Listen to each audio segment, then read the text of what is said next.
एक विधवा महिला आणि तिचा एक मुलगा आणि अजून एक दुसरा मुलगा अशा पद्धतीने तिघ जण एका ठिकाणी त्यांच्या मुलीला आणण्यासाठी गेले होते।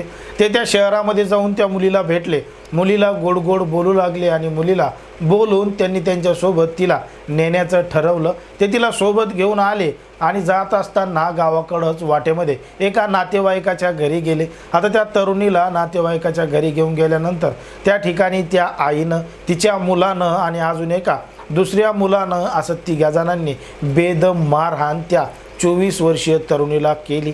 एवढी मारहाण केली आणि त्याच अवस्थेमध्ये त्या पाहुणेरावण्यांकडून, त्या नातेवाईकांच्या घरून तिच्या मूळ गावी तिला नेण्यात आलं। पण मात्र ज्यावेळी तिला त्या ठिकाणी नेण्यात आलं त्यावेळी तिची प्रकृती मोठ्या प्रमाणात बिघडलेली होती। तिला लगेचच तात्काळ जवळच्या एका दवाखान्यामध्ये नेण्यात आलं। पण मात्र दवाखान्यामध्ये नेण्या अगोदरच त्या तरुणीचं निधन झालेलं होतं। डॉक्टरांनी तपासणी केली आणि त्या तरुणीला मृत घोषित केलं। नेमकं काय आहे संपूर्ण प्रकरण, कुठं घडली ही घटना, हे आपण अगदी सविस्तरपणे पाहणार आहोत। पण जर तुम्ही अजूनही आपलं चॅनल सबस्क्राईब केलं नसेल तर लगेच सबस्क्राईब करून घ्या आणि बाजूला असणाऱ्या बेल नोटिफिकेशनला सुद्धा ऑन करायला विसरू नका। आता ही जी संपूर्ण घटना आहे ती आहे आपल्या महाराष्ट्रातीलच कोल्हापूर जिल्ह्यामधील पन्हाळा तालुक्यामधील देवठाणे इथं घडलेली। या परिसरामध्ये राहणारी एक तरुणी होती आणि ती तरुणी शिक्षणासाठी, पुढील कामासाठी पुण्यामध्ये राहत होती। पुण्यामध्ये ती गेली होती आणि पुण्यामध्ये एका ठिकाणी राहत होती आणि त्या ठिकाणी तिची आई आणि तिचा लहाना भाऊ आणि अजून एक मानलेला भाऊ असं तिघजण पुण्याला गेले। त्या तरुणीला गोड गोड बोलू लागले आणि तिला बोलून गावाकडे जायचंय असं सांगितलं। आता तिघजण पुण्यावरून थेट कोल्हापूरच्या दिशेनं निघाले।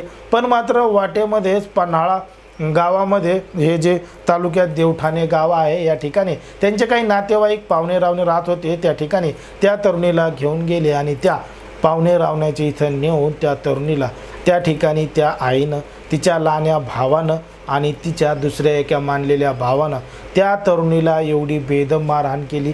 काठीनं काय, पठ्ठ्यानं काय, दांडक्यानं काय, हातात जे मिळेल त्या वस्तूनं त्या 24 वर्षीय तरुणीला मारहाण केली आणि त्याच अवस्थेमध्ये तिला तिथून कोल्हापूरच्या दिशेनं नेण्यात आलं। कोल्हापूरला नेल्यानंतर कोल्हापूरचा जो दसरा चौक आहे त्या चौकामध्ये एक खाजगी दवाखाना आहे, त्या दवाखान्यामध्ये त्या तरुणीला ॲडमिट करण्यात आलं, तरुणीला नेण्यात आलं। पण मात्र उपचारापूर्वीच त्या तरुणीचं निधन झालेलं होतं। त्या तरुणीला डॉक्टरांनी मृत घोषित केलं। आता मृत घोषित केल्यानंतर त्याची माहिती तात्काळ जवळच्या पोलीस स्टेशनमध्ये देण्यात आली। पोलिसांनी सगळी चौकशी केली की नेमकं या तरुणीला का मारण्यात आलं होतं, कशामुळं मारण्यात आलं होतं आणि ती आई, तिचा भाऊ एवढे निर्दयी का झालेले होते। तर याला कारण असं आहे की याला सुरुवात होते ती म्हणजे 6 महिन्या अगोदर ही जी मुलगी आहे, तरुणी आहे 24 वर्षाची, तिचं नाव आहे वैष्णवी पवार। वैष्णवी पवार ही ती बँकेमध्ये नोकरी करत होती आणि बँकेमध्ये नोकरी करत असताना ती पुण्यामध्ये गेली।